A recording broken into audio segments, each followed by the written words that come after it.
Bonjour à tous et bienvenue au Romfest Paris 2019. On est ici, donc moi c'est Florent Beuchet de Compagnie des Indes et vous voyez le Rhum c'est un monde d'amoureux, de fans et de geeks. Je vous présente aujourd'hui la team Plantation. Voilà, monsieur Alexandre Moïguet, mon cher ami Mathieu Gouze, tous les deux là pour vous parler des nouveautés de Plantation cette année au Romfest Paris 2019. Merci Flo, merci beaucoup pour cette belle introduction digne d'un grand reporter télé. Oui, alors là on voulait vous présenter nous une petite nouveauté qu'on sort pour le Romfest et qu'on présente en exclu. C'est un petit millésime du Pérou. Donc comme vous le savez, à Plantation on travaille sur différentes choses. On est à la fois producteur de rhum à la Barbade, mais aussi on a une activité où on rachète des rhums un petit peu partout. Et notamment là on a trouvé des rhums dans une distillerie au Pérou. La seule distillerie du pays d'ailleurs, qui produit une marque qui s'appelle Cartavio, la distillerie s'appelle Unidad de Pérou.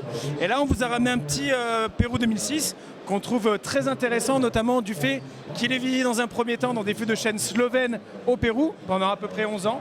Et derrière on va le maturer une seconde fois comme l'ensemble des plantations dans un fût de cognac. Est-ce qu'on peut te faire goûter mon cher ami Flo? Mais avec grand plaisir, je vais m'inspirer de la concurrence, ou plutôt des collègues. Des amis. Alors beaucoup de fierté parce que Alex, qui fait partie de mon équipe, a bien retenu les leçons sur le Pérou 2006. Donc, alors quelles sont les spécificités, Alex? Alors les spécificités, déjà nous sommes en présence d'un rhum. Nous sommes sur un rhum qui est à 43,1 degrés.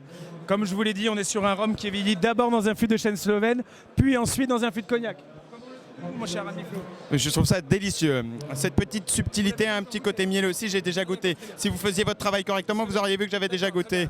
Bon, j'ai trouvé une petite subtilité. Effectivement, c'est peut-être ce fût de vin slovène, de produits slovènes. C'était du fût neuf slovène? Oui. D'accord. Alors, j'ai jamais goûté, donc c'est peut-être ça qui apporte ce côté un peu subtil, un peu mielleux, acacia. Et une fin de bouche un peu épicée, certainement dû au cognac, le côté un peu plus rond, plus doux. Très intéressant. Et Alex, oui voilà, vous allez nous en parler tout de suite. Oui, donc pour l'ensemble des gens qui nous suivent et qui adhèrent à notre marque, on a une vraie volonté de transparence, donc toutes les informations sont indiquées au dos de nos bouteilles. On vous explique que ce rhum est resté 11 ans au Pérou, puis 2 ans à Cognac. On vous explique sa maturation, d'abord le type de fût utilisé, et on va même jusqu'au bout, on vous explique nos techniques, et notamment du fait qu'on utilise un tout petit peu de sucre pour exhauster le goût à hauteur de 8 grammes par litre, ce qui vous permet d'avoir un rhum doux, complexe, mais qui reste vif. Et c'est quelque chose qui va arriver chez nous, chez Plantation, sur tous les embouteillages. On est sur une transparence totale. On est très fiers de ce que l'on fait, depuis presque 20 ans maintenant. Donc l'idée, c'est vraiment de pouvoir dire aux consommateurs ce qu'ils boivent et qu'ils le comprennent. Donc c'est une des petites nouveautés chez nous aussi. Mais ça fait plus de 20 ans que vous faites ça.